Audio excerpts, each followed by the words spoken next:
1921, Hanover Valley, Colorado. The old man sat in his rocking chair on the wide porch of the timber house, the afternoon sun warming his weathered face. Marcus Blackwood was 80 years old now, his hair silver as winter frost, his hands gnarled from decades of work. But his eyes, those pale blue eyes, still held the sharpness of a man who had seen too much and remembered everything. Beside him, his 12-year-old great-grandson Samuel perched on the porch railing, legs swinging with barely contained energy. The boy had been asking questions all morning, the way children do when they sense a story waiting to be told. "Grandpa Marcus," Samuel said, his voice bright with curiosity. "You never talk about great-grandma, the real one, not Grandma Martha. Everyone says there's a story, but nobody tells it." Marcus took a slow sip of his coffee, letting the steam rise between them like the ghosts of memory. Beyond the porch, 500 acres of wheat swayed golden in the breeze, stretching toward the Rocky Mountains that rose like broken teeth against the western sky. This land, every inch of it, held secrets, stories written in blood and hope, and the kind of courage most people never find. "That's because it's not a simple story, boy," Marcus said finally. His voice was graveled by age, but still strong. "It's not about your great-grandmother. It's about a 14-year-old girl found dying in the wilderness, a girl who taught me more about strength than any man I ever met in the war." Samuel's eyes widened. 14? 14, Marcus confirmed. Pregnant, abandoned, left to die like an animal nobody wanted. He set his coffee cup down with deliberate care. "And the day I found her changed everything. For both of us." "Tell me," Samuel whispered. Marcus looked out at the horizon, and for a moment he wasn't 80 anymore. He was 35, riding through autumn grass with the weight of a decade's loneliness heavy on his shoulders. The memories came flooding back, sharp as yesterday, real as the wood beneath his hands. "It was October, 1876, Marcus began. "I was 35 years old. I've been alone for a long time. Too long, maybe. And I was about to discover that sometimes God sends you exactly what you need in the form you least expect." The old man's eyes grew distant, seeing not the present but the past. And in his mind, the years fell away like autumn leaves, and he was riding again through that golden afternoon when everything changed. October 1876, Cache La Poudre River Valley, Colorado Territory. The wagon had been there 3 days before Marcus noticed it wasn't moving. He'd seen it from the ridge on Tuesday morning, a dark shape against the pale autumn grass where the trail bent toward the river. A Conestoga wagon, the kind settlers used, though this one looked old, even from a distance. The canvas top sagged like tired skin over brittle bones. Wednesday, same place. Thursday morning, when the light came low and orange across the valley, the wagon still hadn't moved. It sat tilted to one side, listing like a ship taking water, going nowhere. Marcus reined his Appaloosa to a stop and studied the scene from 200 yards out. No smoke, no movement, no horses tied nearby. The canvas flapped once in the wind, a weak gesture of surrender. Could be empty, could be a trap. 10 years on the frontier had taught him that stillness usually meant one of two things: death or danger waiting to spring. He sat there for a full minute, listening. The wind moved through the dry sage with a sound like whispered warnings. A hawk circled high above, patient and opportunistic. Nothing else. No human sound, no life. Marcus touched his heels to the horse's flanks and moved forward, slow and careful. His right hand drifted to the Winchester Model 1873, strapped to his saddle, fingers resting near the lever action. The rifle had cost him $50 2 years ago, and it had been worth every penny. 44 caliber, 16 shots if you needed them. He'd needed them before. As he drew closer, details emerged.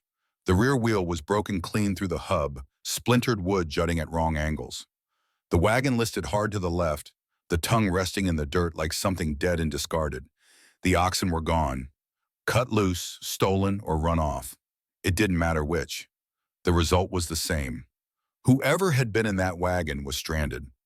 Marcus dismounted 30 paces out, boots hitting the ground soft despite his size. 6 feet tall, 200 pounds, most of it muscle earned from years of hard work.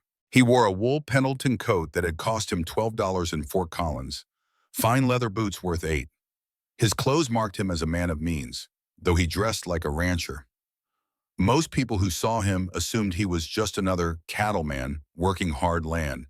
They didn't know about the $180,000, the mines he'd sold, the empire he'd walked away from to find peace and silence. "Anyone in there?" Marcus called out, his voice rough from disuse. He cleared his throat. "I'm armed, but I'm not looking for trouble." Silence answered him, just the wind and the distant cry of that hunting hawk. He stepped closer, left hand raised empty, right hand on the Colt Peacemaker holstered at his hip. 45 caliber, 7 shots. $17 when he'd bought it. Simple, reliable, like everything else he owned. "If you need help, say so now." Marcus tried again, softer this time. That's when he heard it. A breath, sharp and shallow, like someone trying not to make sound but failing. The breath of someone too weak to stay quiet anymore. Marcus pulled the canvas flap wider, letting afternoon sunlight spill into the dim interior. At first he saw nothing but shadows and the detritus of abandoned travel. Blankets tangled in a heap. A wooden crate overturned, contents scattered. A tin cup on its side, bone dry. Then the smell hit him. Sweat and sickness and something else.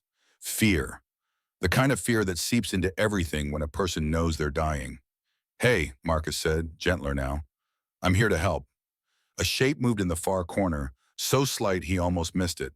Someone small, curled against the wagon wall, half buried in moth-eaten quilts. Marcus climbed into the wagon, moving careful, not wanting to startle. His eyes adjusted to the dimness, and the shape became a person. A girl. Jesus Christ, just a girl.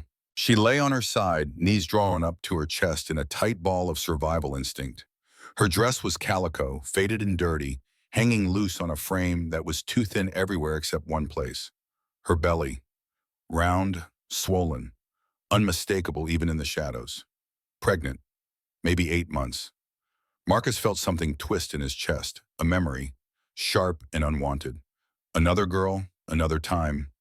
Isabella, his sister, 15 years old and dying in a blood-stained bed while their parents prayed instead of calling a doctor. That had been 18s, 10 years ago, a lifetime ago, but the memory never faded. "Can you hear me on my..." Marcus asked, reaching out slow. His hand hovered over the girl's shoulder, not touching yet. She flinched hard, gasping, and scrambled back against the wagon wall. Her eyes snapped open, green eyes, bright and terrified, set in a face that was pale as ash. She couldn't have been more than 14. Maybe less.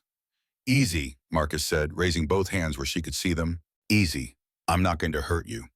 She stared at him like a cornered animal, breathing hard, one hand moving instinctively to cradle her belly, protective even in her terror. "Where?" Her voice came out as a rasp, barely a whisper. Her lips were cracked and bleeding from dehydration. "Where's my mama?" Marcus glanced around the wagon again.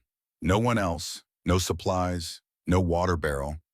Nothing but the bare minimum a person would need to survive maybe a day, maybe 2 if they were lucky. "I don't know," Marcus said quietly, "but you're alone now. How long have you been out here?" The girl blinked at him, confusion clouding her features like she didn't understand the question. Or maybe she did understand and the answer was too terrible to say out loud. "Days," she finally whispered. I don't know. Days." Marcus reached for his canteen, uncapping it with one hand. "Here, drink. Slow or you'll make yourself sick." She hesitated, those green eyes searching his face for deception or danger. Finding neither, she reached out with trembling hands and took the canteen. She drank too fast despite his warning, choking, coughing, but kept drinking like she couldn't stop. "Easy," Marcus said again, pulling the canteen back after she'd had 6 swallows. "That's enough for now. You'll cramp." The girl wiped her mouth with the back of her hand, still breathing hard. She stared at him with an intensity that made him uncomfortable. Not because she was threatening, because she was so desperately, heartbreakingly young. "Are you..." She swallowed hard. "Are you going to take me back?" "Back where?" "To them." Her eyes filled with tears. "To my aunt, to the Reverend." Marcus frowned. Who left you here? The girl's face crumpled. She looked down at something clutched in her other hand, a piece of paper, folded and refolded so many times it was soft as cloth. She held it out to him, hand shaking. Marcus took the letter and unfolded it carefully. The paper was cheap foolscap, the kind that cost a penny for 10 sheets. The handwriting was precise, educated, every letter formed with careful righteousness. Lily, you have brought sin into this house and shame upon our family name. The Lord says, the wages of sin is death. I cannot harbor a child of wickedness, nor the bastard it carries. I leave you half a canteen of water and one loaf of bread. If God wills you to live, he will send someone. If not, his will be done. Aunt Martha Carter. Marcus read the letter twice, his jaw tightening with each word. The paper crumpled slightly in his grip, his knuckles going white. He'd seen cruelty before. The war had shown him every variation of human evil, but this was different. This was cold, calculated, righteous cruelty performed with a clear conscience. She left you here, Marcus said flatly. It wasn't a question. Lily nodded, tears streaming down her face now. She said I was a sinner, that I shamed the family. She drove the wagon as far as the oxen would go, then cut them loose and walked back. She said, her voice broke, she said God would decide. Marcus looked at this 14-year-old girl, pregnant and abandoned, and for a moment he saw Isabella again. Saw her lying in that blood-soaked bed, dying because their parents thought prayer was stronger than medicine. Dying because admitting she needed help would have meant admitting she'd sinned. Better to let her die than face that shame. He hadn't been able to save Isabella, but he could save this girl. Well, Marcus said quietly, folding the letter and tucking it into his coat pocket. God sent me, so I'm deciding you're coming with me. Lily shook her head, sobbing now. I'm too young. I don't know how to be a mama. I don't know what to do. I can't. You don't have to know right now, Marcus interrupted. He stood and held out his hand. But you're not dying in this wagon. Come on. She stared at his hand for a long moment. Marcus waited, patient, letting her make the choice. Finally, slowly, she reached out and took it.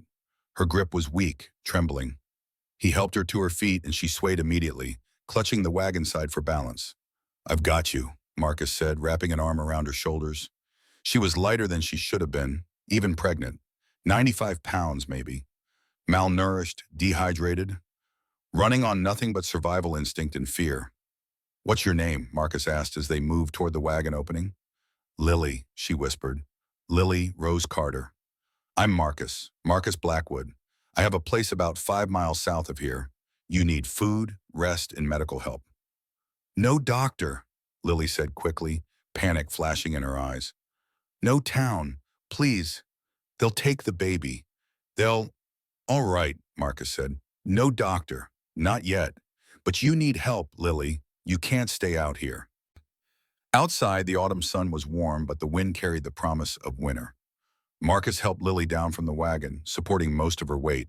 His Appaloosa waited patiently, reins trailing. The horse was worth $100, trained for rough country, steady as stone. Getting Lily onto the horse took effort. She was weak, unbalanced by her belly, scared to move wrong. Marcus lifted her as gently as he could, settling her in front of the saddle. Then he swung up behind her, one arm around her waist to keep her steady. Lean back against me, Marcus said. It's a slow ride. Try to relax. Lily did as she was told, her small frame fitting against his chest like a child. Because she was a child, Marcus realized. Pregnant, abandoned, terrified, but still just a child. They turned south, leaving the broken wagon behind. As they rode away, the canvas flapped once more in the wind, a ghost waving goodbye to its last passenger. Marcus kept the horse to a walk, mindful of Lily's condition. She drifted in and out of consciousness, her head lolling against his shoulder. He could feel how fragile she was, how close to the edge. Another day, maybe 2, and she would have been dead. Her and the baby both. The 5-mile ride took an hour. They followed the river trail through cottonwood groves and across open meadow. The land here was good, rich soil, plenty of water, protected from the worst winds by the ridgeline to the north. Marcus had chosen it carefully 8 years ago when he'd sold his mining claims for a fortune and decided to disappear. Most people in Fort Collins knew him as a rancher, a quiet man who kept to himself on a modest spread. They didn't know about the money, the $180,000 in property, cash, and investments. They didn't know he could buy half the county if he wanted to. Marcus preferred it that way. Money drew attention. Attention drew trouble. He'd had enough of both. As they crested the final rise, Blackwood Ranch came into view. Lily stirred, lifting her head to look. Oh, she breathed. The house sat in a shallow valley, sheltered by cottonwoods and a low ridge that blocked the northern wind. It was larger than most ranch houses, 2 stories of Douglas fir timber, 1,800 square feet with a wide porch and real glass windows. Not a mansion by city standards, but substantial, solid, built to last. Beyond the house stood a barn that could hold 12 horses, a smokehouse, a chicken coop, and a root cellar dug deep into the hillside. Everything well maintained, everything purposeful. You're not a rancher, Lily said quietly. I am now, Marcus replied, but I used to be other things. He guided the horse to the front of the house and dismounted, then helped Lily down. She stood unsteadily, one hand pressed to her lower back, the other cradling her belly. Her eyes kept darting around, taking in the house, the barn, the land stretching in every direction. Who are you really? She asked. Marcus didn't answer right away. He tied the horse's reins to the porch rail and opened the front door. Someone who knows what it's like to lose family to cruelty disguised as righteousness. Come inside. The interior of the house was simple but comfortable. A main room with a stone fireplace, a kitchen with a cast iron stove, a dining table that could seat 6. Stairs led to the second floor where 3 bedrooms waited, more space than one man needed. The walls held bookshelves, unusual for a ranch house. 200 volumes at least. History, philosophy, law, poetry. Marcus had always been a reader. Lily walked into the room slowly, her eyes moving from the furniture to the shelves to the framed photographs sitting on the mantel above the fireplace. She stopped when she saw it. The photograph was sepia-toned, taken in 1865. It showed a young woman, maybe 15, in a white Sunday dress. She had dark hair and eyes that looked like Marcus's eyes, the same shape, the same intensity. Your daughter? Lily asked quietly. My sister, Marcus said, his voice heavy. Isabella. She died she was 15 years old. Lily turned to look at him, understanding dawning in her face. She was pregnant, Marcus finished. Got herself in trouble with the wrong boy. Family turned their backs on her, thought prayer and shame would fix the problem. She died in childbirth. The baby died too. Nobody called a doctor because that would have meant admitting what happened. He walked to the fireplace and picked up the photograph, looking at his sister's face. 10 years gone, and the guilt still sat heavy in his chest. I was 25, Marcus continued, just back from the war, trying to find work to send money home. By the time I got word she was in trouble, it was too late. I came home and found her dead, buried in the family plot with no marker, like she'd never existed at all. Marcus set the photograph back on the mantel with careful precision. I used the money I'd saved to find the boy who got her pregnant, son of a senator. Rich family. Thought he was untouchable.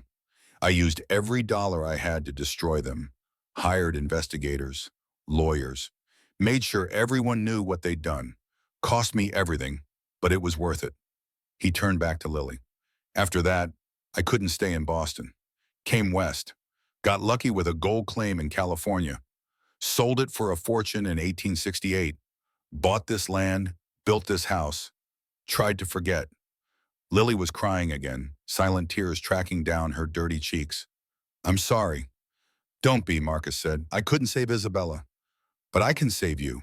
And I'm not going to ask but anyone take that baby. He gestured to the chair by the fireplace. Sit. I'll get food and water. Then you're going to tell me everything. Who got you pregnant? Who left you in that wagon? All of it. Lily sat, exhausted, her belly resting heavy in her lap. She was so young, so scared. But there was something else in her eyes now, something that hadn't been there in the wagon. Hope.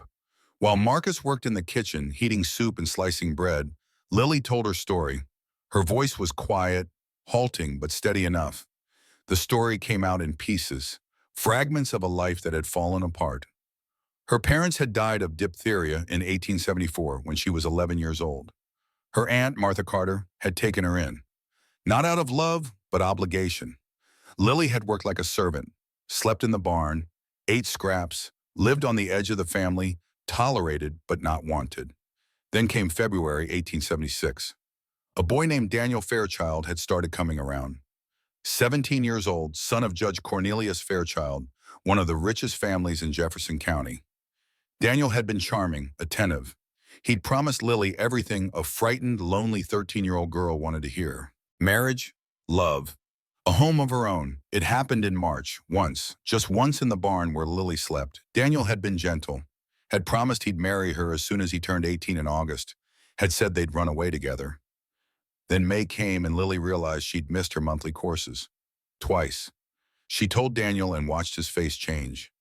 Watched the promises drain away like water through sand.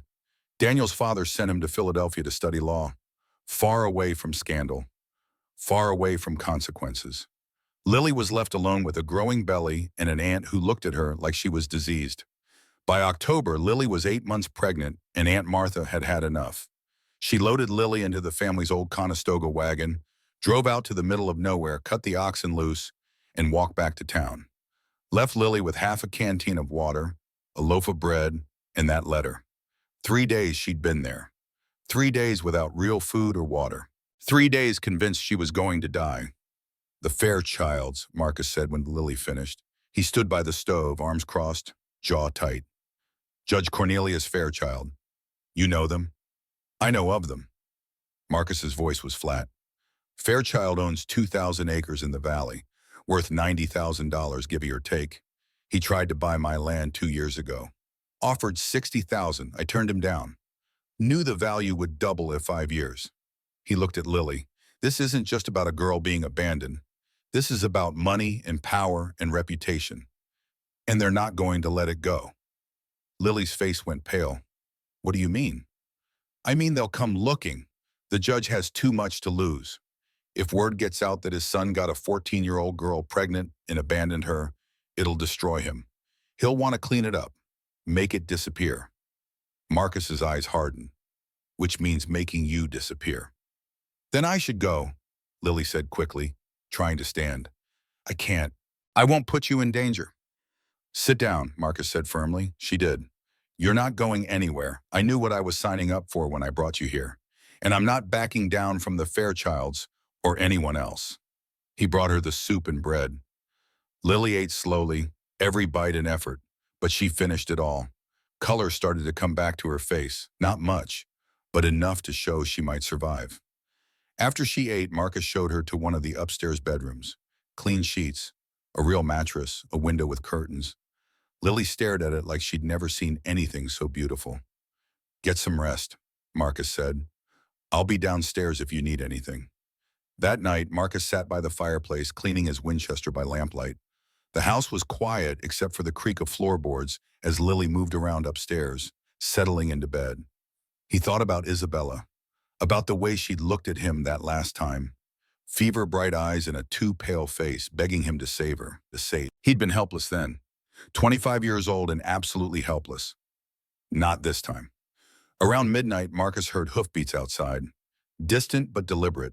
Someone was watching the house. He set the rifle down and moved to the window, staying back from the glass. Moonlight painted the yard silver. At the edge of the property, maybe 100 yards out, a figure sat on horseback. Just sitting, watching. Marcus watched back, waiting.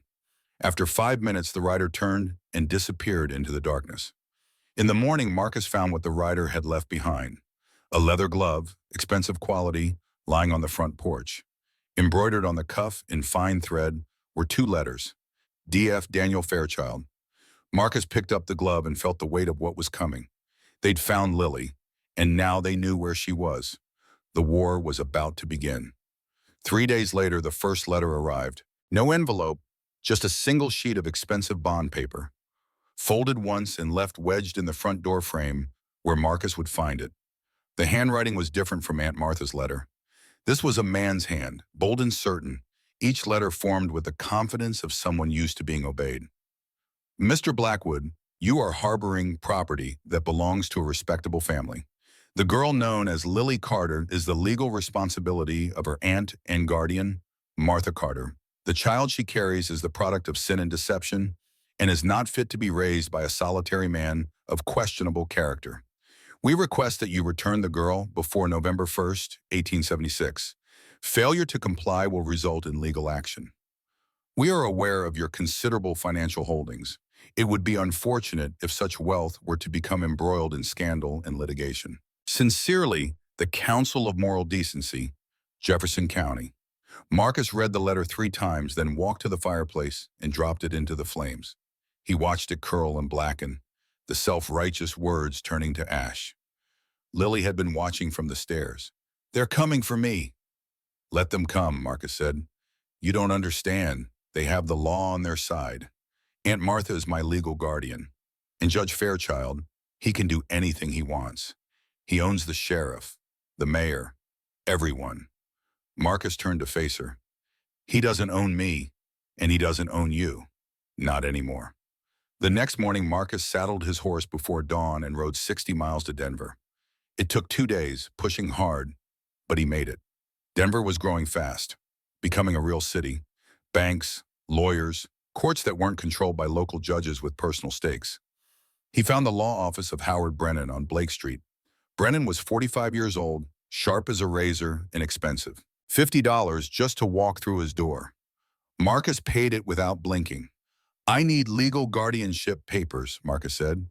"Emergency petition for a 14-year-old girl named Lily Rose Carter." Brennan raised an eyebrow. "Her current guardian abandoned her in the wilderness to die. I have the letter she left behind as evidence." Brennan leaned back in his chair. "Who's her current legal guardian?" "Martha Carter. Aunt, lives in Fort Collins." "And who's trying to take the girl back?" "Judge Cornelius Fairchild," Marcus said. "The judge's son got Lily pregnant. They want to make it disappear." Quietly. Brennan whistled low. "You're picking a fight with one of the most powerful families in Jefferson County." "I know. You could lose everything." "I know that too." Brennan studied Marcus for a long moment. Then he smiled, the kind of smile a man gets when he sees a fight worth having. "All right, Mr. Blackwood, let's go to war." And they spent 2 days drafting the petition, emergency guardianship based on abandonment and child endangerment. They included Aunt Martha's letter as Exhibit A. Cold, damning proof of deliberate cruelty. When Marcus rode back to Blackwood Ranch, he carried legal documents that would shield Lily from her aunt. At least temporarily. It wasn't a permanent solution, but it was a start. Lily was waiting on the porch when he returned, her belly even more prominent now. She looked healthier. Color in her cheeks, strength in her eyes. 3 days of regular food and clean water had done wonders. "Did it work?" she asked. Marcus dismounted and handed her the papers. "You're under my legal protection now, at least until we get a court hearing, which means your aunt can't touch you." Lily read the papers, tears streaming down her face. "Thank you. Thank you. I don't know how to repay you." "You don't need to repay me," Marcus said. "You just need to be safe. That's enough." That afternoon, Marcus taught Lily how to load and fire the Colt Peacemaker. She was scared of the gun at first, the weight and noise of it too much. But Marcus was patient. "You hold it like this," he showed her. "Firm grip, both hands. You aim with your dominant eye. You breathe slow. And when you're ready, you squeeze the trigger. Don't jerk it. Squeeze a star." Lily tried it, her hands shaking. The shot went wide, missing the wooden target by 3 feet. She flinched at the recoil and almost dropped the gun. "Again," Marcus said gently. They practiced until sunset. By the end, Lily could hit the target more often than not. Not perfect, but good enough. Good enough to defend herself if she had to. As they walked back to the house, Lily said, "Why are you really doing this?" Marcus stopped walking. He looked up at the sky, the first stars appearing in the deepening blue. "Because 10 years ago, I couldn't save my sister. I was too late, too far away, too powerless." He looked at Lily. "I won't be powerless again, and I won't let another girl die because people think their reputation matters more than her life." Lily stepped forward and hugged him. Quick and awkward, her pregnant Ollie between them. Marcus froze for a second, then carefully patted her shoulder. When she pulled back, she was smiling through tears. "Thank you," she whispered. That night, they sat by the fireplace. Marcus told Lily about the war, about the long marches and the cold nights and the friends he'd lost. He told her about California, the gold rush, the claim he'd found through luck and hard work. He told her about building this house, log by log, trying to build a life that made sense after so much death. Lily listened to every word, her hands resting on her belly, her eyes reflecting the firelight. When Marcus finished, she said quietly, "I want to see mountains someday, when the baby's older. I want to travel and see places that aren't just survival." "You will," Marcus promised. "I know it." She smiled, small and uncertain, but real. "I like that idea." 2 days later, riders came. Marcus saw them from the northern ridge while checking fence lines. 5 men on horseback, moving with purpose toward his property. He recognized the man in front, Reverend Ezekiel Stone, leader of the so-called Council of Moral Decency. Marcus spurred his horse hard, racing back to the house. Lily was inside, baking bread into the kitchen. The smell of it filled the house. "Get upstairs," Marcus said sharply. "Lock the bedroom door. Don't come out until I tell you." Lily's eyes went wide with fear. "They're here?" "Yes, go now." She went, moving as fast as her pregnant belly allowed. Marcus heard her footsteps on the stairs, heard the bedroom door close and lock. He grabbed the Winchester and stepped out onto the porch just as the 5 riders entered his yard. Reverend Stone was in his mid-40s, with the kind of face that looked kind until you saw the coldness in his eyes. He wore black, severe and righteous, a Bible tucked under one arm. The 4 men with him looked like hired help, cowboys with hard faces and harder hands. "Mr. Blackwood," Stone said, his voice smooth as oil, "we've come to discuss a matter of grave moral concern." "Nothing to discuss," Marcus said. The Winchester rested in the crook of his arm, not aimed but ready. "The girl is under my legal protection. You have no claim on her." Stone smiled, thin and cold. "The girl is a minor. Her aunt is her rightful guardian. What you're doing, keeping a young pregnant girl in your home, it raises questions, Mr. Blackwood. Troubling questions. The only troubling thing is that her aunt left her to die in the wilderness," Marcus said flatly. "I have the letter to prove it. A letter that could be interpreted many ways."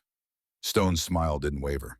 "But the facts remain. Lily Carter is 14 years old. She needs proper Christian guidance. She needs to be with family who can raise her bastard child appropriately." One of the cowboys leaned forward in his saddle. "We could just take her, preacher. Right now."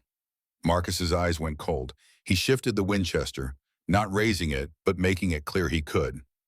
"First man who moves toward this house gets a bullet. I guarantee it." Stone raised a hand, stopping his men. "Violence won't solve this, Mr. Blackwood. We have the law on our side, the sheriff, the judge. All we need to do is file the proper papers and she'll be removed from your custody by force." "Then do it," Marcus said. "File your papers. Go to court. But until then, she stays here. And if any of you set foot on my property again without a warrant, I'll put you in the ground." Stone's smile finally faded. His eyes went hard and flat, the mask slipping to show the ruthlessness underneath. "You're making a terrible mistake. You don't know who you're fighting."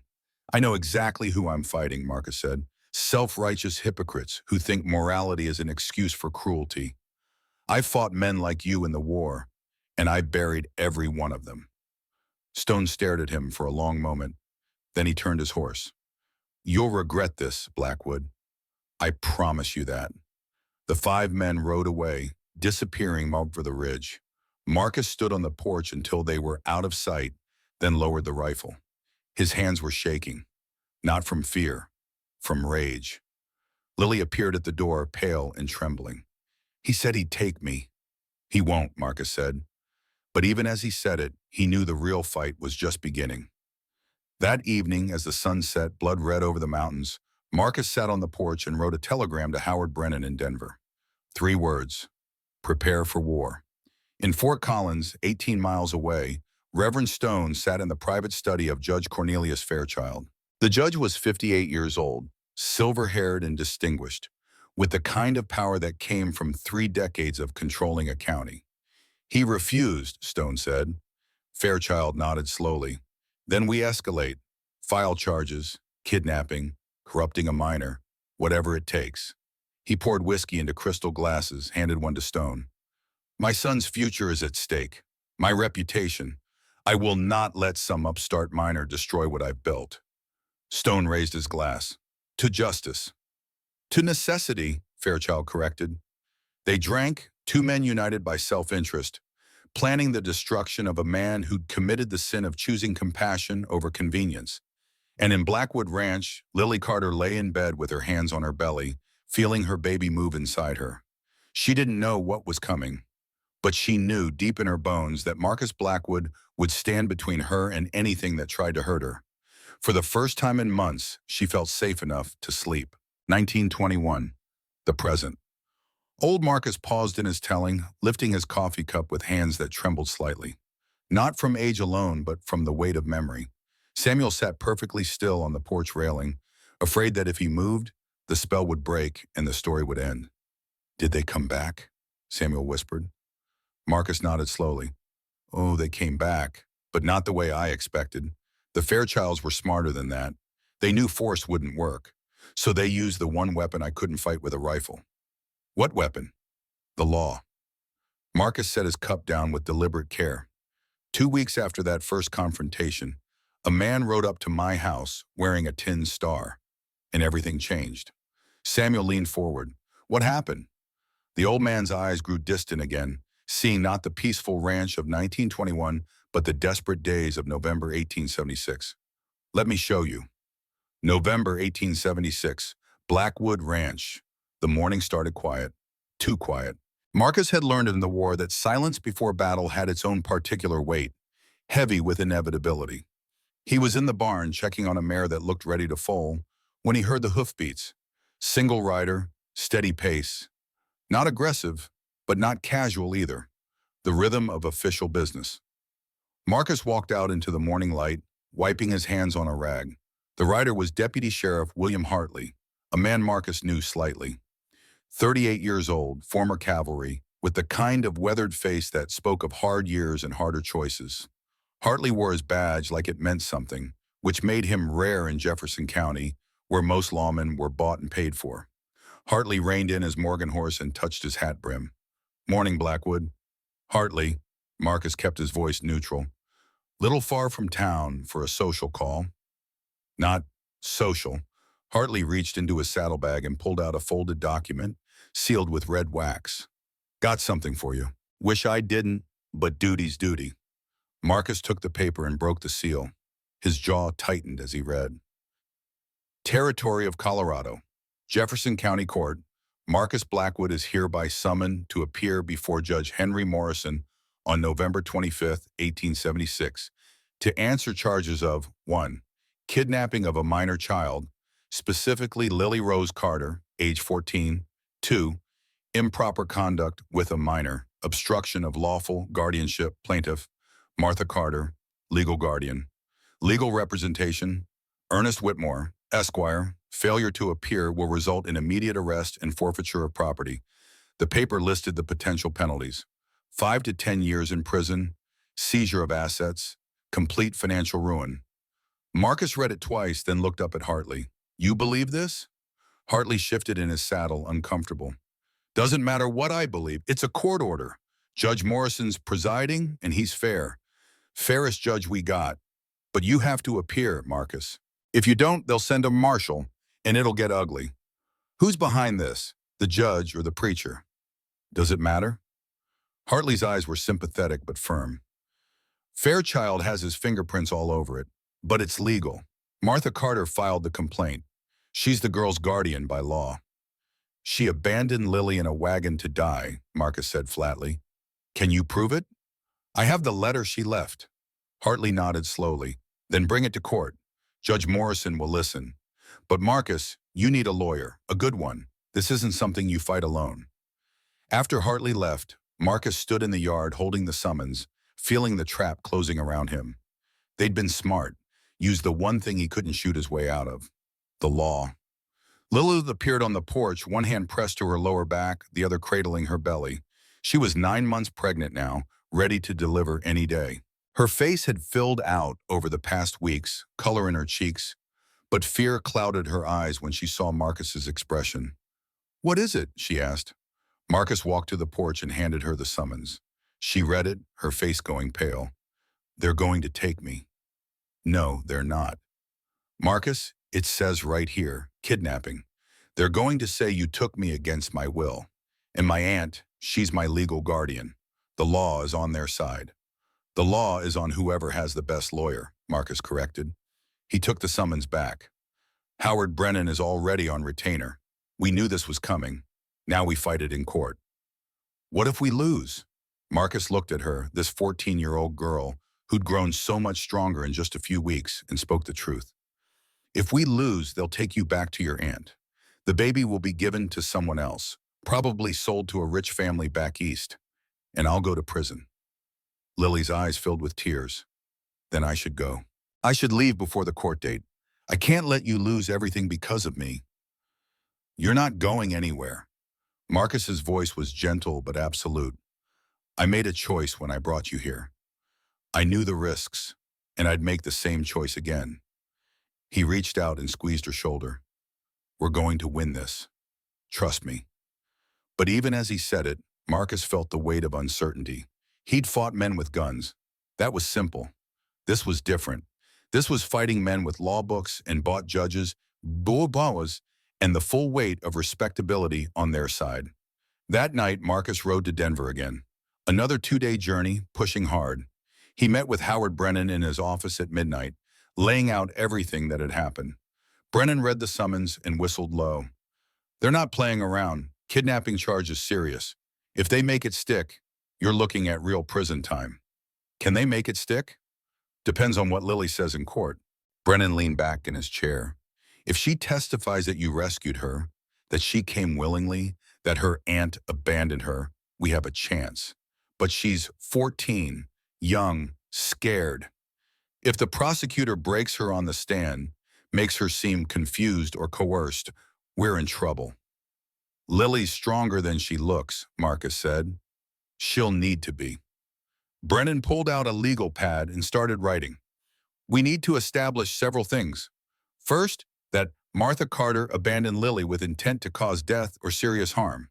Second, that you acted as a good Samaritan, not a predator. Third, that Lily is competent to speak for herself despite her age." He looked up. "And we need to be ready for them to attack your character. They'll paint you as a rich, isolated man with questionable motives. They'll ask why you kept her instead of taking her to authorities. They'll imply things that make a jury uncomfortable. Let them try, Margaret. "We had to try," Marcus said. Brennan smiled grimly. "That's the spirit. Now there's something else you should know.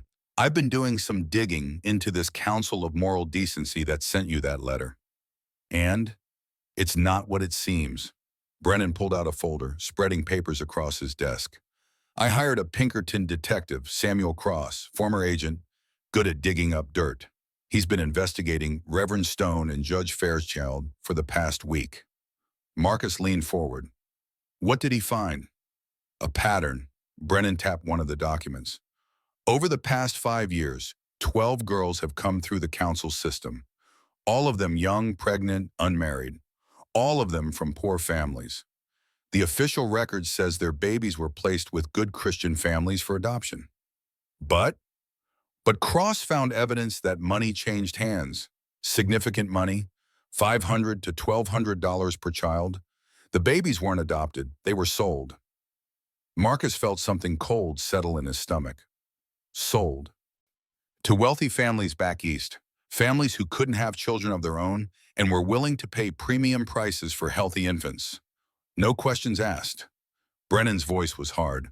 "Stone and Fairchild have been running an organized trafficking ring for years. The Council of Moral Decency is just a front." He pulled out a ledger, photocopied pages covered in neat handwriting. Cross broke into Stone's office at the church. Found this hidden in a safe. It's a record of every transaction. Names, dates, amounts paid. Marcus scanned the ledger, his jaw tightening with each line. 1872. Baby Collins, F., $600. Whitmore family, Philadelphia, 1873. Baby Daniels, M., 800. Senator Carlton, Washington, D.C., 1874. Mason twins, M plus F, $1,400. Catholic Diocese, Boston, 1875. Baby Porter, F, 950. Henderson family, New York. And at the bottom, in fresher ink, pending, 1876, Carter baby, 1,200. VP client, New York. 300 deposit received. Marcus looked up at Brennan, his eyes cold as winter ice. They already have a buyer for Lily's baby. Yes, this isn't about morality or guardianship. It's about profit. They want Lily back so they can take the baby and complete the sale. $1,200 is a lot of money to walk away from. Marcus stood, pacing the small office. This changes everything. If we can prove they're trafficking children, the whole case falls apart. They can't claim moral authority while running a criminal operation. Agreed, Brennan said. But there's a problem. This ledger was obtained illegally. Cross broke into the church to get it. A judge might throw it out as evidence. Judge Morrison is fair, you said? He is, but even fair judges have limits. If we spring this in court without warning, if we can't authenticate it properly, it could backfire. Brennan drummed his fingers on the desk. We need more. Witnesses, corroborating evidence, something that proves the ledger is real and connects Fairchild directly to the operation. Marcus thought for a moment. What about the families? The ones who lost their babies? Would any of them testify more? Maybe, if we can find them, if they're willing to speak out against powerful men. Brennan made a note. I'll have Cross track them down. But Marcus, we only have 2 weeks until the court date. That's not much time. Then we'd better work fast. Marcus rode back to Blackwood Ranch with the copied ledger hidden in his saddlebag. The evidence of a conspiracy so cold, so calculated, that it made his blood boil. These men, these righteous, God-fearing men, had been selling babies like livestock for years. And they'd gotten away with it because nobody questioned men in positions of power. Not anymore. When he arrived home, it was late afternoon. Lily was on the porch, sitting in the rocking chair Marcus had built, one hand on her belly. She looked up as he dismounted, relief flooding her face. You were gone so long. I was worried. Marcus tied his horse and climbed the porch steps. We have new evidence, something that changes everything. He told her about the ledger, about the 12 babies sold over 5 years, about the deposit already paid for her child.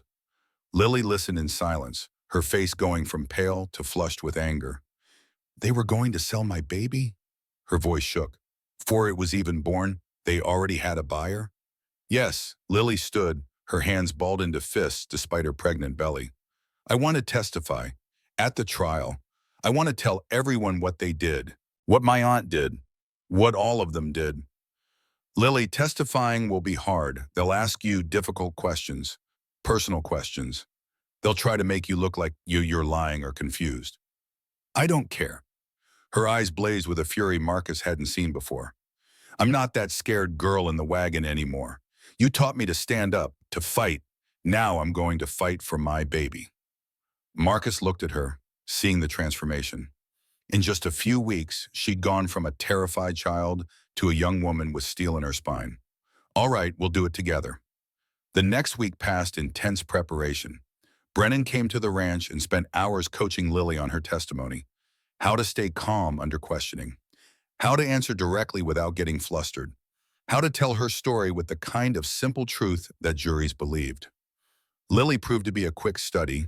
She practiced until her answers were clear and confident. She learned to meet hostile questions with steady eyes and unwavering voice. Marcus watched her grow stronger every day and felt something like pride. This girl, this child he'd found dying in a wagon, was becoming someone remarkable. But as the court date approached, tension mounted. Marcus hired 2 guards from Denver, former soldiers who knew how to handle trouble. They patrolled the ranch perimeter in shifts, watching for any sign of attack. Because Marcus knew the Fairchilds wouldn't go quietly. Men like that, men who'd built empires on cruelty, they didn't surrender just because the truth was against them. They fought dirty. The attack came 3 nights before the trial. Marcus woke to the sound of breaking glass. His instincts, honed by war and frontier living, kicked in immediately. He rolled out of bed, grabbed the Winchester leaning against the wall, and moved to the window in one fluid motion. The yard was chaos. 8 men on foot carrying torches and weapons, spreading out around the house. They wore bandanas over their faces, but Marcus recognized the lead figure by his build and the way he moved. Daniel Fairchild, the boy who'd gotten Lily pregnant and then fled to Philadelphia. He was back. "Lily," Marcus shouted, "get to the back room, lock the door." He heard her cry out, heard her moving. Then the front door exploded inward, kicked off its hinges. 3 men rushed in, and Marcus fired without hesitation. The Winchester cracked once, twice. 2 men went down, hit in the legs and shoulders. Marcus didn't aim to kill, not yet, but he aimed to stop. The 3rd man froze, then turned and ran. More gunfire erupted from outside. The 2 guards Marcus had hired were engaging the other attackers, muzzle flashes lighting up the darkness. Shouts, screams, the chaos of violence. Marcus moved through the house, checking rooms, making sure no one had gotten upstairs. A bullet smashed through a window, spraying glass. Marcus dropped low, returned fire through the broken window. Someone outside screamed. Then he heard Lily's voice, terrified, from upstairs. "Marcus, someone's trying to break through the window." Marcus ran for the stairs, taking them 3 at a time. He reached the hallway just as a figure crashed through Lily's bedroom window, shattering the frame. Daniel Fairchild stumbled into the room, a knife in his hand, his face twisted with desperation behind his bandana. "Give me the baby," Daniel shouted. "It's mine. You have no right." Lily stood by the bed, one hand pressed to her belly, the other holding the Colt peacemaker Marcus had taught her to shoot. Her hands trembled, but the gun was aimed steady at Daniel's chest. "Get out," she said, her voice shaking but determined. Daniel laughed, a wild sound. "You won't shoot. You're just a kid." "I'm the kid you abandoned," Lily said. "I'm the kid you left to die. And I'm not scared of you anymore." Daniel lunged forward, knife raised. Lily pulled the trigger. The gunshot was deafening in the small room. Daniel screamed and went down, clutching his thigh where the bullet had struck. Blood spread dark across his pants. He writhed on the floor, knife forgotten, gasping in pain. Marcus entered the room, Winchester raised, but the threat was over. Daniel was down, wounded but not dying. Lily still held the gun, staring at what she'd done, her face white as chalk. "I shot him," she whispered. "I actually shot him." "You defended yourself," Marcus said gently, taking the gun from her shaking hands. "You did what you had to do." Outside, the remaining attackers were fleeing. The 2 guards had driven them off, wounding 3 and capturing 1. The fight was over almost as quickly as it had begun. Marcus tied Daniel's hands with rope and staunched the bleeding. The wound was clean, through muscle but missing bone and artery. Painful but survivable. "Why?" Marcus asked. "Why come here like this?" Daniel glared up at him, his face pale with shock and pain. "That baby is mine. My blood, my son or daughter. I have a right to it." "You have no rights," Marcus said coldly. "You gave them up when you ran, when you let Lily's aunt abandon her to D, when you chose reputation over responsibility." "My father would have killed me," Daniel said, his voice breaking. "If people found out, I'd lose everything, my inheritance, my future, everything. So you were willing to let Lily and the baby die to protect your future?" Marcus's voice was hard as stone. "That's not a man, that's a coward." Daniel didn't answer, just turned his face away. Deputy Hartley arrived 30 minutes later, drawn by the gunfire and the rider Marcus's guards had sent to town. He surveyed the scene with weary resignation, 2 wounded attackers being tended by the guards. Daniel Fairchild tied up and bleeding, bullet holes in the walls and broken glass everywhere. "Blackwood," Hartley said heavily, "you've got one hell of a mess here." "Self-defense," Marcus replied. 8 men attacked my home. I protected it." Hartley looked at Daniel, recognition dawning. "Is that Daniel Fairchild?" "It is." "The judge's son." Hartley rubbed his face.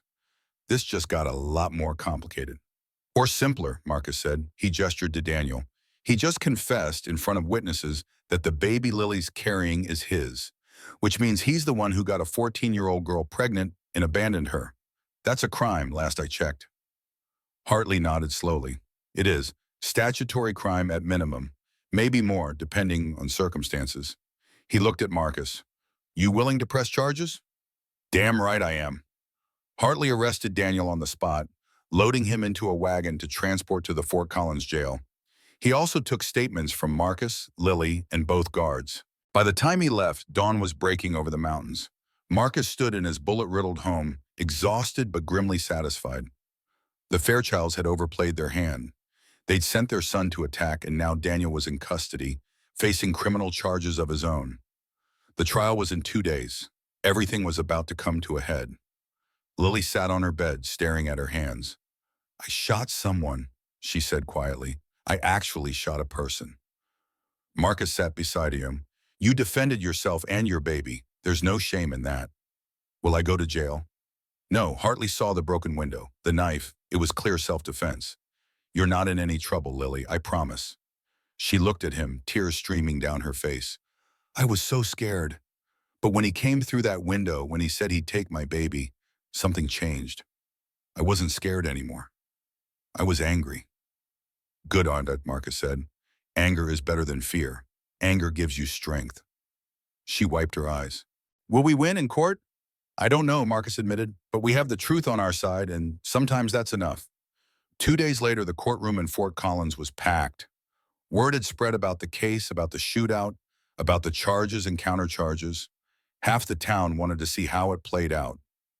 The courthouse was a 2-story brick building, imposing and official. Inside, the courtroom had high ceilings and tall windows that let in cold November light. Judge Henry Morrison presided from his bench, a man of 52 with gray hair and sharp, assessing eyes. On one side sat Martha Carter with her lawyer, Ernest Whitmore.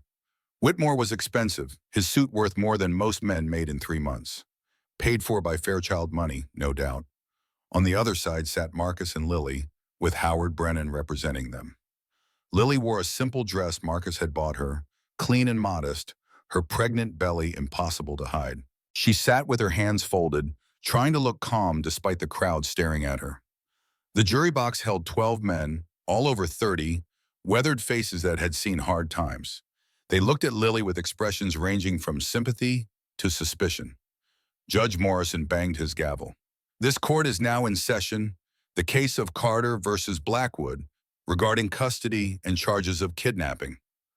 Mr. Whitmore, you may present your opening argument.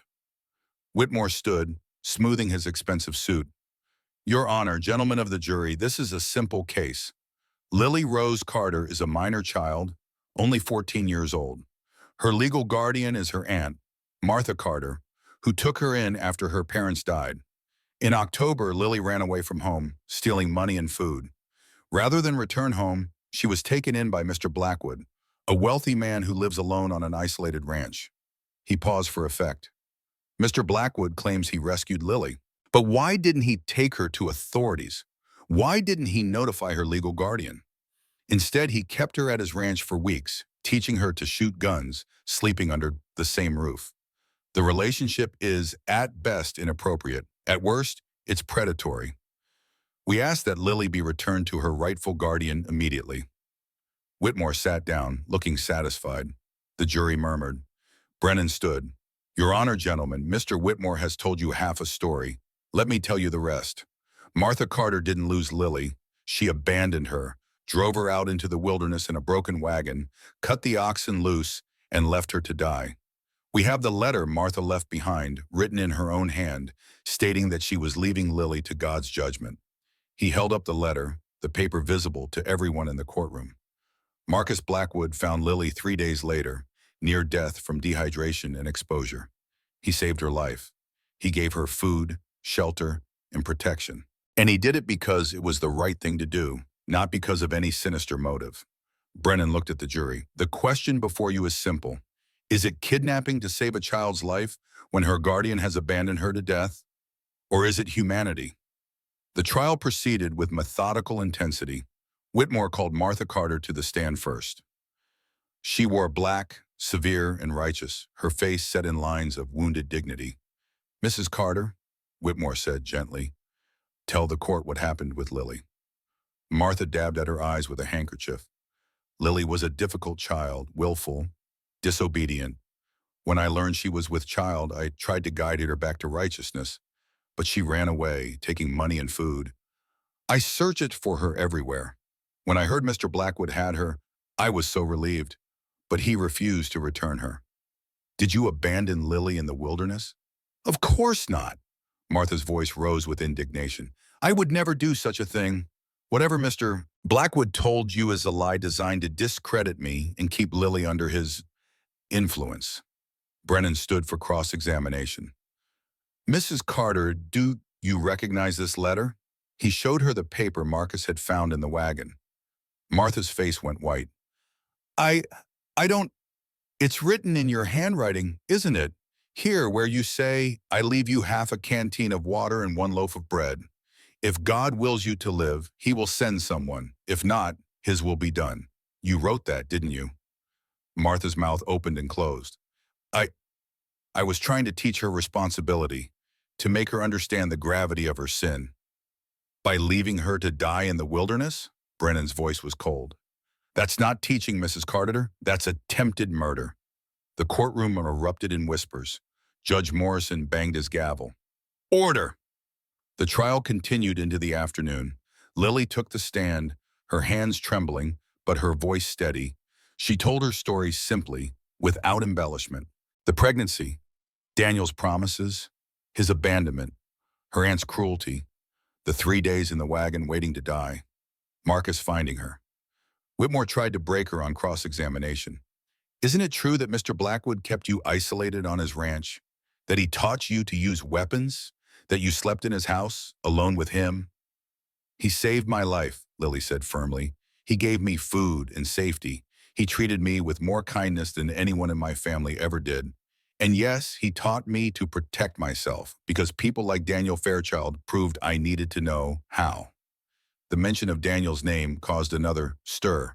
Whitmore tried to object, but Judge Morrison waved him down. Continue, young lady, Morrison said. Marcus never touched me inappropriately, Lily said, looking directly at the jury. He never made me feel unsafe. He gave me hope when I thought I would die. If that's kidnapping, then I'm grateful to be kidnapped. The jury seemed more moved by her testimony, several men nodding. But the case wasn't won yet. Then Brennan played his trump card.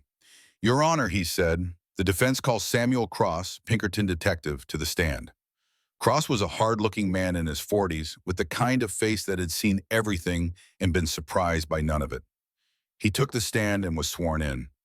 Mr. Cross, Brennan said, what did your investigation reveal about the Council of Moral Decency? That it's a front for child trafficking, Cross said bluntly. Over 5 years, 12 babies born to unwed mothers were allegedly placed for adoption. In reality, they were sold to wealthy families for prices ranging from $500 to $1,400 each. The courtroom exploded. Judge Morrison had to bang his gavel repeatedly to restore order. Do you have evidence of this? Morrison demanded. I do, Your Honor. Cross produced the copied ledger pages. This ledger was found in Reverend Stone's office. It details every transaction, including names and amounts paid. At the bottom is an entry for Lily Carter's baby. $1,200 with a $300 deposit already received. Morrison examined the pages, his face darkening. Where is Reverend Stone? In the courtroom, Your Honor, Brennan said, pointing. Stone sat in the back, trying to look invisible, along with Judge Cornelius Fairchild. Morrison's eyes blazed. Bailiff, detain both men. They are not to leave this building. As deputies moved to comply, chaos erupted. Stone tried to run, but was caught at the door. Fairchild stood, sputtering protests, but was surrounded by deputies. Morrison turned back to Cross. Continue your testimony. Cross detailed the entire operation. How girls were taken in by the council, kept isolated until they gave birth, then the babies were sold to pre-selected buyers. The mothers were told their babies died or were placed with good families. In reality, the babies disappeared into the adoption black market, their origins scrubbed away. And Judge Fairchild's involvement, Brennan asked? He's listed in the ledger as a silent partner. 40% of all profits went to him. He used his position as judge to make legal difficulties disappear, to seal records, to ensure no one investigated too closely. The courtroom was silent now, stunned by the revelations. Morrison looked at Fairchild with undisguised contempt. "Judge Fairchild," Morrison said coldly, "you are hereby removed from all judicial duties pending investigation. If these charges are proven, you will face the fullest extent of the law." He turned to Martha Carter. "Mrs. Carter, you are charged with child abandonment and conspiracy to traffic a minor. You will be held pending trial." Then Morrison looked at Marcus and Lily. His face softened slightly. "Mr. Blackwood, all charges against you are dismissed. Furthermore, I am granting you temporary emergency guardianship of Lily Rose Carter, effective immediately. Her aunt is clearly unfit." He banged his gavel. "This court is adjourned. Someone get the federal marshal. We have arrests to make." As deputies moved to take Stone and Fairchild into custody, Marcus put his arm around Lily's shoulders. She was crying, relief and exhaustion all mixed together. "We won," she whispered. "We actually won." "You won," Marcus corrected. "Your testimony, your courage, that's what convinced them." Outside the courthouse, a crowd had gathered. News traveled fast in a small town. Some people cheered, others looked shocked. A few looked angry, their worldview shattered by the revelation that respected community leaders had been criminals all along. Hartley approached Marcus as they walked to the wagon. "That was something. I've been a lawman 15 years and I've never seen anything like it." "Justice," Marcus said simply. "Maybe." Hartley tipped his hat to Lily. "Ma'am, you're braver than most grown men I know. Take care of that baby." "I will," Lily promised. That night, back at Blackwood Ranch, Marcus and Lily sat by the fireplace. The house still had broken windows from the attack, bullet holes in the walls, but it felt safe. For the first time in weeks, the threat had lifted. "What happens now?" Lily asked. "Now you rest. The baby will come soon. After that, we figure out the future. Together." "You don't have to keep me," Lily said quietly. "The court gave you temporary guardianship, but you can ask them to place me somewhere else, with a proper family. I wouldn't blame you."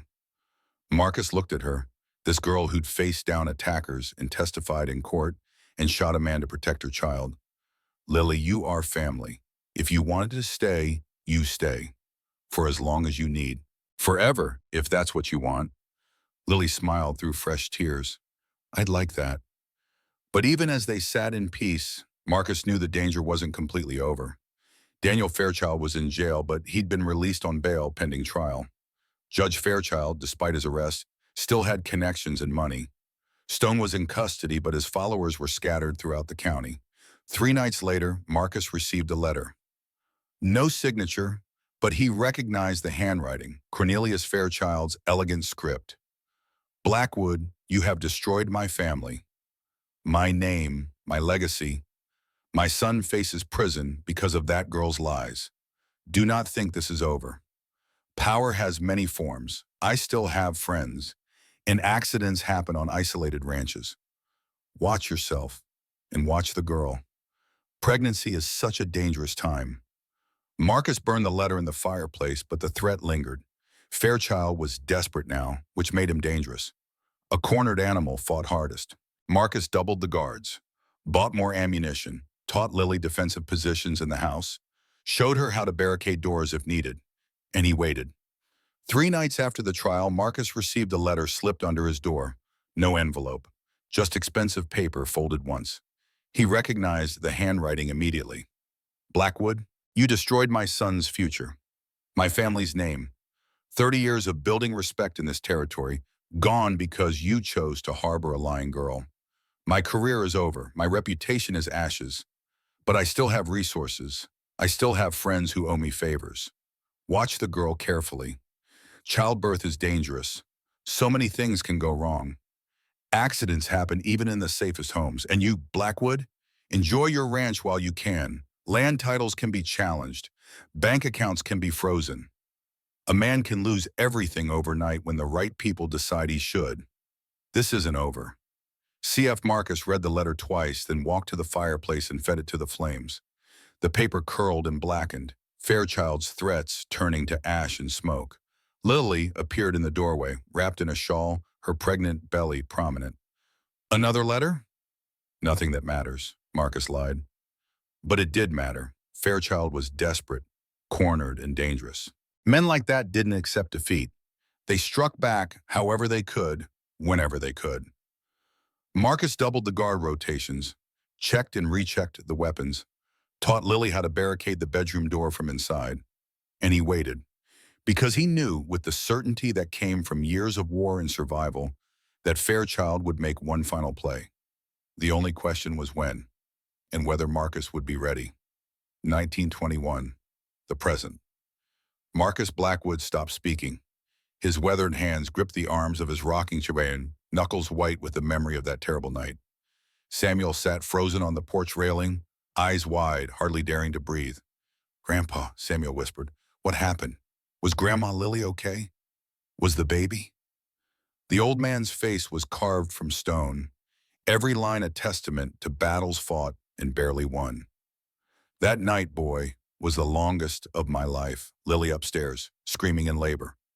Fairchild outside with 10 armed men. And me, caught between protecting a woman giving birth and fighting a war I never wanted. But you survived. You won. Survival and winning aren't always the same thing." Marcus picked up his coffee cup, found it empty, set it down again. "Let me finish the story. You need to know how it really ended." Samuel nodded, leaning forward. The old man's eyes went distant again, seeing not the peaceful ranch of 1921, but that desperate December night in 1876, when everything hung in the balance. December 1876, Blackwood Ranch, midnight. Lily's scream tore through the house, both in primal. Upstairs, Mrs. Callahan shouted, "Push! That's it, girl, push!" Downstairs, Marcus stood at the parlor window, Winchester in hand, watching 10 riders fan out across his property. They weren't bothering with stealth anymore. This was a direct assault, a final desperate play by men who'd lost everything and wanted someone to pay. Cornelius Fairchild sat tall in his saddle at the center of the line. Even in the darkness, Marcus could see the change in him. The distinguished judge was gone. This was a man hollowed out by rage and ruin, with nothing left but vengeance. "Blackwood!" Fairchild's voice carried across the yard, cultured even in fury. "Send the girl out. Send her and the bastard she's carrying, and we'll leave you in peace." Marcus opened the window 6 inches. Cold December air rushed in. "You know I can't do that." "Can't or won't." Fairchild's horse shifted beneath him. "That girl destroyed my family. My son sits in jail because of her lies. My name is ruined. Everything I built, Gunny, because you decided to play hero." "Your son destroyed himself," Marcus called back. "Your crimes destroyed you. Lily just had the courage to speak truth." "Truth?" Fairchild laughed, bitter and sharp. "Truth is whatever a court decides. And courts can be bought, Blackwood. You think this is over? I still have money. I still have friends. I will take everything from you, your land, your freedom, your life, if necessary." Another scream from Lily upstairs. Marcus's jaw tightened. The 2 guards he'd hired were positioned at the back of the house, covering the rear approach. That left him alone to hold the front against 10 men. Not good odds. "Last chance, Blackwood!" Fairchild shouted. "Send her out." "No." "Then you've chosen death." Fairchild raised his hand, and the line of riders began moving forward, slow and deliberate. Marcus aimed the Winchester through the window gap. "First man who reaches the porch gets a bullet. I guarantee it." The riders kept coming. 30 yards, 25. Marcus could see their faces now. Hard men hired for violence. Cowboys and drifters who'd kill for $20 and forget about it by morning. 20 yards. Marcus aimed at the lead rider's horse, not wanting to kill if he could avoid it. But before he could fire, a voice rang out from behind the approaching men. "That's far enough!" The riders stopped, confusion rippling through their ranks. They turned to see Deputy Sheriff William Hartley riding up hard, followed by 6 more men. All armed, all wearing badges or deputized armbands. Hartley positioned his group between Fairchild's men and the house. "This stops now, Cornelius. You're already facing charges. You want to add armed assault to the list?" Fairchild's face twisted with frustration. "This doesn't concern you, Hartley. This is between me and Blackwood. It concerns me when you ride with 10 armed men to attack a citizen in his home." Hartley's voice was hard. especially when that citizen is harboring a girl in active labor. You want to be the man who killed a woman giving birth? That the legacy you want? That girl ruined me. Fairchild's control was fracturing, his voice rising. My son could have been a lawyer, a judge like me. Now he's a criminal because of her. Your son is a criminal because he got a 14-year-old girl pregnant and abandoned her to die. Hartley shot back. You're a criminal because you've been selling babies for 5 years. Don't put that on Lily Carter. She's a victim, not a villain. Fairchild stared at Hartley, breathing hard. For a moment, Marcus thought the man might charge anyway. Damn the consequences. Then Fairchild's shoulders slumped. The fight drained out of him like water from a broken barrel. You don't understand, Fairchild said quietly. Everything I built, 30 years of work, my reputation, my name, all of it destroyed in one court session because of one stupid girl and one self-righteous minor. You destroyed yourself, Hartley said, not unkindly. The choices you made, the crimes you committed. That's on you, Cornelius. Nobody else. Fairchild looked at Marcus standing in the window, and for just a moment their eyes met. Marcus saw something crumble in the older man's face, not remorse, just exhaustion. The tired acceptance of a man who'd played his final card and lost. This isn't over, Fairchild said, but there was no strength in it, just empty words. Yes, it is, Hartley replied. He gestured to his deputies. Escort these men off Blackwood property. If they resist, arrest them for trespassing and attempted assault. The hired guns looked at each other, then at Fairchild. When he didn't give orders to fight, they turned their horses and rode away, disappearing into the night. Fairchild lingered for another moment, looking at the house, then followed. Hartley dismounted and approached the porch. Marcus opened the door, still holding the Winchester. How'd you know to come? Marcus asked. One of your guards sent word when he saw riders gathering in town. I figured Fairchild might try something desperate. Hartley glanced up as another of Lily's screams echoed through the house. Sounds like you've got more immediate concerns. She's been in labor 6 hours. First baby takes time. My wife was in labor 14 hours with our first. Hartley put a hand on Marcus's shoulder. She'll be all right. Mrs. Callahan's the best midwife in 3 counties. Marcus nodded, throat tight.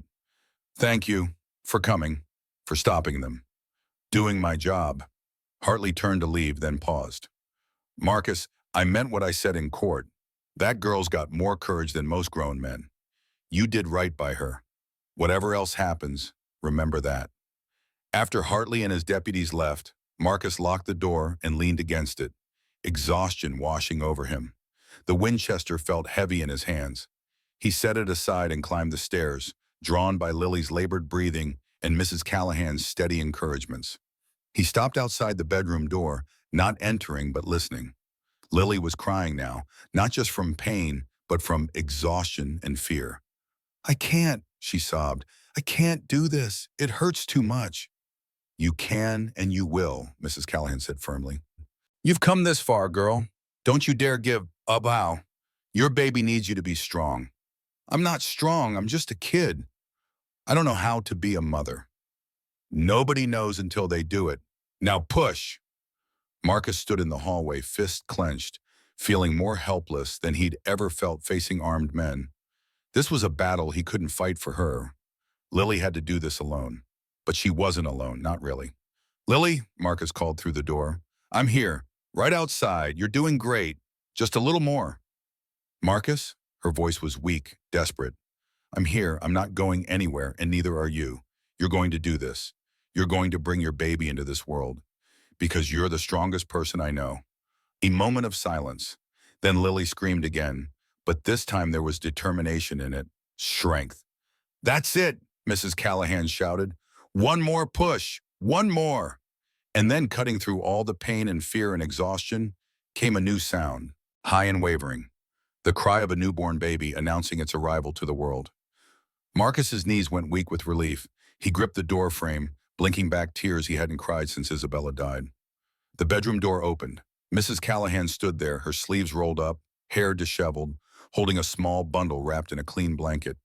Her stern face was softened by a smile. It's a girl, she said, Healthy, strong lungs, as you can hear. Mother's exhausted, but she'll recover. Marcus stared at the tiny face barely visible in the blanket. Dark hair, scrunched features, eyes squeezed shut as she wailed her displeasure at being born into cold air and bright light. "Can I?" Marcus asked. Mrs. Callahan carefully transferred the baby into his arms. Marcus held her with the gentleness of a man who knew exactly how fragile life could be. The baby stopped crying, perhaps sensing the steady rhythm of his heartbeat. "She's beautiful," Marcus whispered. "She's a fighter, just like her mother." Mrs. Callahan stepped aside. "You can go in now. Lily's asking for you." Lily lay propped up in bed, pale and exhausted but smiling. Her hair was plastered to her forehead with sweat. Dark circles shadowed her eyes. But when she saw Marcus holding her baby, her face lit up with joy so pure it hurt to look at. "Is she okay?" Lily asked, her voice hoarse from screaming. "She's perfect." Marcus carried the baby to the bed and gently placed her in Lily's arms. Mother and daughter looked at each other for the first time, and something clicked into place. A bond forming in an instant, unbreakable and eternal. "Hello," Lily whispered to her daughter. "Hello, little one. I'm your mama." The baby's tiny hand emerged from the blanket, grasping at air. Lily offered her finger and the baby latched on with surprising strength.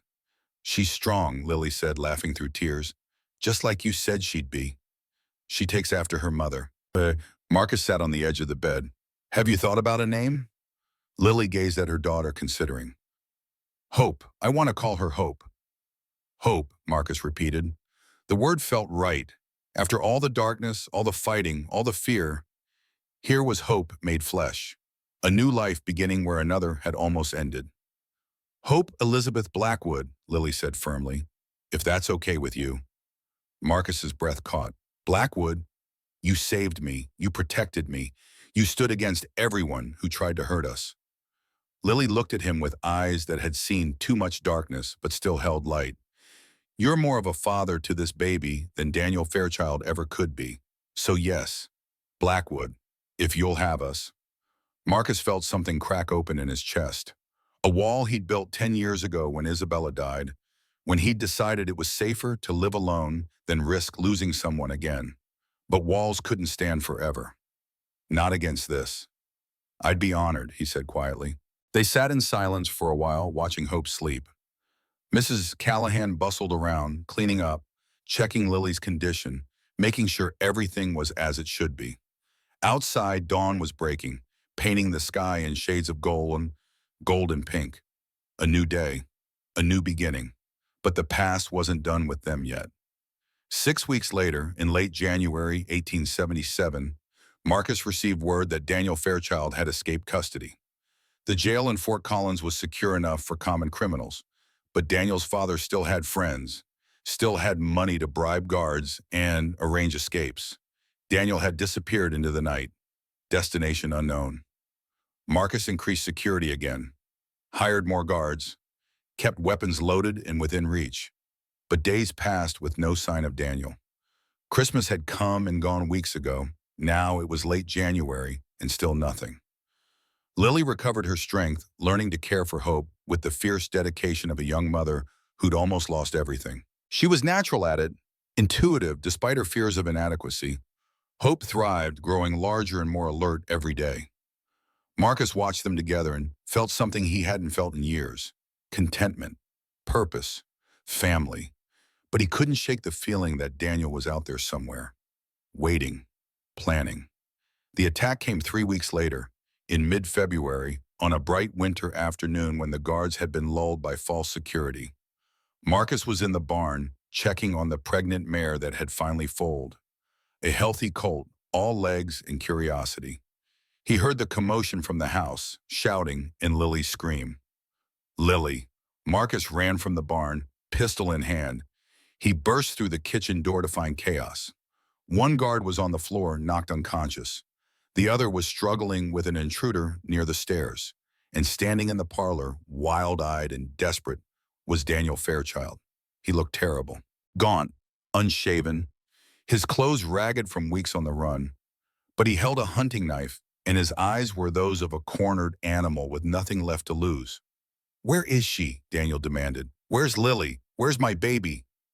Get out of my house, Marcus said coldly, raising the pistol. That's my daughter, my blood. I have a right to see her.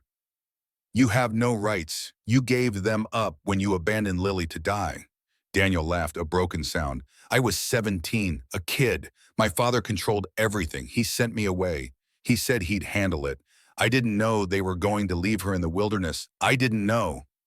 But you didn't come back either, Marcus said. Not when you heard she survived. Not when you knew she was alone and pregnant. You hid in Philadelphia while she suffered. I was scared, Daniel's voice cracked. I was scared of my father, scared of scandal, scared of everything. But I'm here now. I want to make it right. I want to see my daughter. No, she's mine. Daniel's grip tightened on the knife. You can't keep her from me. Footsteps on the stairs made both men turn. Lily stood there, holding Hope in her arms, alone but steady. She had learned to shoot, learned to fight, but Marcus noticed her hands were empty. She held only her baby. Daniel, Lily said quietly. Daniel stared at her, at the baby in her arms, his face twisted with emotions too complicated to name. Lily, is that her? Is that our daughter? She's my daughter, Lily corrected. You lost the right to call her yours when you ran away. I'm sorry. Daniel took a step forward. Marcus raised the pistol higher, but Lily shook her head slightly. Let him talk, she said. Daniel stopped, knife forgotten in his hand. I'm sorry, Lily. I was weak. I was a coward. My father, he controlled everything. He said if the scandal got out, I'd lose my inheritance, my future, everything. He said he'd take care of you, that you'd be fine. I believed him because I wanted to believe him. Tears ran down his face. Then I heard what really happened, that you were left to die, that my father was selling babies, that I almost lost you and our child because I was too scared to stand up to him. But you're standing up now, Lily's voice was hard. After everything? After Marcus saved me? After I gave birth without you? After I faced your father's hired guns, now you want to be a father? I know I don't deserve it, but please let me see her just once. Let me see what I almost destroyed. Lily looked at Marcus. He gave a small nod, deferring to her judgment. This was her choice to make. Slowly, Lily descended the stairs. She stopped 10 feet from Daniel, still holding Hope protectively. Put the knife down. Daniel looked at the knife like he'd forgotten he held it. He dropped it with a clatter. I wasn't going to hurt anyone. I didn't know what else to do. Lily stepped closer. Close enough that Daniel could see Hope's face, her tiny features, the way she scrunched her nose in sleep. Her name is Hope, Lily said. Hope Elizabeth Blackwood. Blackwood, Daniel's voice was hollow. Marcus is her grandfather in every way that matters. He was there when she was born. He protected us when you ran. He earned the right to be family. You didn't. Daniel nodded, fresh tears falling. She's beautiful. She looks like you. She is beautiful, and she's mine.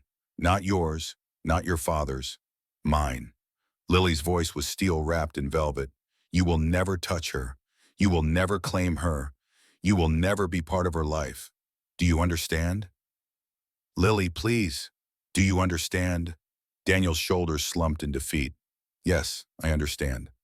Good. Lily stepped back. Now leave. Turn yourself in to Deputy Hartley. Face the consequences of your choices.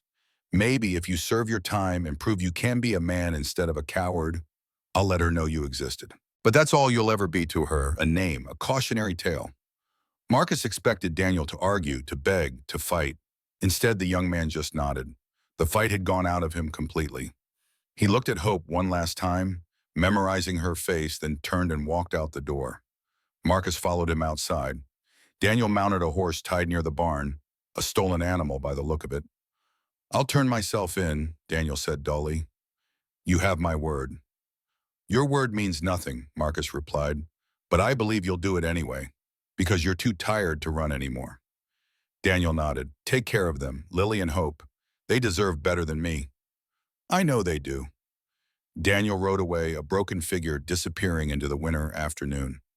Marcus watched until he was out of sight, then went back inside. Lily stood in the parlor, still holding Hope. shaking slightly from adrenaline. Marcus put his arm around her shoulders and she leaned into him. "You were brave," he said. "I was terrified. Bravery isn't the absence of fear, it's acting despite it." Lily looked up at him. "Do you think he'll really turn himself in?" "Yes, he's got nothing left to run to. His father's in prison. His reputation is destroyed. He's wanted for assault and escape. Turning himself in is the only move he has left." "Good." Lily looked down at Hope, who was waking up, blue eyes blinking open. "She'll never know him. She'll only know you." Marcus's voice grew thick with emotion. "Lily, I've been thinking about making the guardianship permanent, about adoption." "Adoption?" "You and Hope. Making it legal that you're my family. Not just temporary custody, but real permanent family. If you want that." Lily's eyes filled with tears. "More than anything." "Then we'll do it. As soon as the legal situation settles, we'll make it official. Lily Rose Blackwood and Hope Elizabeth Blackwood, if that's what you want." "It's what I want," Lily whispered. "It's what I've wanted since you found me in that wagon. A real family, a real home, people who won't abandon me." "Never, Marcus promised that I will never abandon you, either of you. That's a vow." They stood together in the quiet house, bound not by blood but by something stronger. Choice, sacrifice, love earned through hardship and proved through action. True to his word, Daniel Fairchild turned himself in that evening. Deputy Hartley arrested him without incident and locked him in a cell in Denver, away from his father's influence. He was eventually sentenced to 10 years for assault, escape, and statutory crimes. He served 8, was released in 1884, and disappeared west. No one in Jefferson County ever saw him again. Cornelius Fairchild was convicted of child trafficking, conspiracy, and a dozen other charges. He received 15 years in federal prison. He died there in 1888, still insisting he'd done nothing wrong. Reverend Ezekiel Stone got 20 years for organizing the trafficking ring. He served 12 before dying of pneumonia in 1888. Martha Carter received 5 years for child endangerment. She served 3, was released in 1879, and lived quietly until her death in 1895. She never attempted to contact Lily again. The 12 families whose babies had been sold received financial compensation from the seized Fairchild assets. Some of the children were found and reunited with their birth families. Others were lost to time, raised by adoptive parents who genuinely loved them, never knowing their true origins. As for Marcus, Lily, and Hope, life continued in the way that life does when storms pass and sun breaks through clouds. 5 years later, spring 1882, Blackwood Ranch. Marcus Blackwood stood by the fence watching a 5-year-old girl with dark curls chase a spotted dog through the tall grass. Hope's laughter rang out clear and bright, the sound of pure childhood joy unmarred by knowledge of the darkness she'd been born into.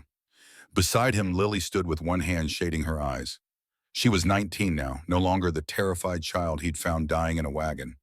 She'd grown into a formidable young woman, educated by books from Marcus's library, trained in law by Howard Brennan, who'd taken her on as an apprentice. She was studying to become a legal advocate, specializing in helping women and children navigate the court system. "She's fast," Lily said, watching Hope tumble into the grass, giggling as the dog licked her face. "Gets it from you," Marcus replied. He was 41 now, gray touching his temples, but still strong and vital. "You think she'll ask about her father someday?" "Probably. Children always want to know where they come from." "What will I tell her?" Marcus considered. "The truth, I suppose. That the man who contributed his blood to create her ran away when she needed him most. But the man who raised her, who protected her, who loved her, stayed. Biology doesn't make family. Love does." Lily smiled. "That's a good answer." "I've had 5 years to think about it." They stood in comfortable silence, watching Hope play. The ranch was thriving. Marcus had expanded operations, hired more hands, invested in breeding stock. The land that Judge Fairchild had once tried to buy for $60,000 was now worth 3 times that amount. But more than the financial success, more than the acreage and the cattle and the house that had been repaired and improved, what mattered was the life they'd built, the family they'd chosen. "Marcus," Lily said suddenly, "I got a letter yesterday from a girl in Denver. She's 16, pregnant, and her parents kicked her out. She heard about what you did for me. She's asking if there's any help available. Marcus turned to look at her. What did you tell her? That I'd talk to you, see if we could help. Of course we can help, Marcus smiled. We have the space, the resources, and the knowledge of what it's like to be alone and desperate. If she needs shelter, she can come here. And if there are others, then we help them too. Marcus looked at his ranch, his home, with new eyes. We built this place to be a sanctuary once. No reason it can't be that for others. Lily's smile was brilliant. I was hoping you'd say that, because I've already told her she's welcome. She arrives next week. Marcus laughed. Planning ahead, are you? Learning from the best. Hope ran up to them, breathless and flushed. Grandpa, Mama, did you see me? Did you see how fast I ran? Marcus scooped her up, settling her on his hip despite her getting too big for such things. I saw you were faster than the wind. Can we go riding later, please? You promised to teach me to jump the creek. After lunch, Marcus promised. If your mother says it's okay. Hope turned pleading eyes to Lily. Mama, please. Lily pretended to consider, then relented. All right, but you wear the safety harness Grandpa made. Yes. Hope wriggled down and ran off again, shouting to the dog about their upcoming adventure. She's going to give us gray hair, Lily said. Too late for me. Marcus touched his temples. But yes, she's fearless, like someone else I know. They walked back to the house together, plans forming for how to help the girl arriving next week, for how to expand the ranch's mission beyond cattle and crops to include sanctuary for those who needed it most. The house that Marcus had built for solitude had become a home for family. The land he'd bought to escape the world had become a haven for those the world had abandoned. And the man who thought he would done saving people had discovered he'd only just begun. 1921, the present. Final words. Old Marcus Blackwood stopped speaking. The afternoon sun was lower now, painting long shadows across the porch. Samuel sat silent, processing the story, understanding finally the foundation his family was built on. Is that really what happened? Samuel asked. All of it? Every word, Marcus confirmed. Some details might be colored by time and memory, but the heart of it is true. Your grandmother Lily was the bravest person I ever knew. And your great-grandmother Hope, she grew up to be just like her mother, strong, fearless, compassionate. And you saved them. Marcus shook his head. No, boy, they saved me. I was a rich, lonely man living in self-imposed exile because I was too afraid to love anyone after losing Isabella. Lily and Hope taught me that family isn't about blood. It's about showing up, about standing between those you love and anything that tries to hurt them, about choosing every day to be the kind of person who deserves their trust. He looked out at the ranch, the 500 acres that had sheltered so many over the years. In the 45 years since Hope was born, this place has been home to 63 girls and women who needed safety. Some stayed for months, some for years. A few never left. They all became family, because that's what we do here. We build family from broken pieces. Samuel was quiet for a moment. Then he asked, what happened to Lily? You said she died in 1918. Marcus's face tightened with old grief. Spanish flu. She was 55, still young, still vital. She'd become a well-respected legal advocate, helped hundreds of women and children navigate the courts. She was giving a speech in Denver when she caught it. Died 2 weeks later. He paused, gathering himself. I was 77 when she died. Lost my daughter because that's what she was, no matter what the biology said. Hardest loss I've faced since Isabella. But Hope carried on Lily's work. And now your mother carries it on. The legacy continues. The Hope Foundation, Samuel said, understanding. That's why we do this work. That's why, Marcus agreed, because someone once did it for us, and the only way to honor that is to pass it forward. They sat in silence as the sun touched the mountains. Inside the house, they could hear Hope moving around, preparing dinner. 45 years old now, with Samuel and 2 other children, running both the ranch and the charitable foundation that bore her name.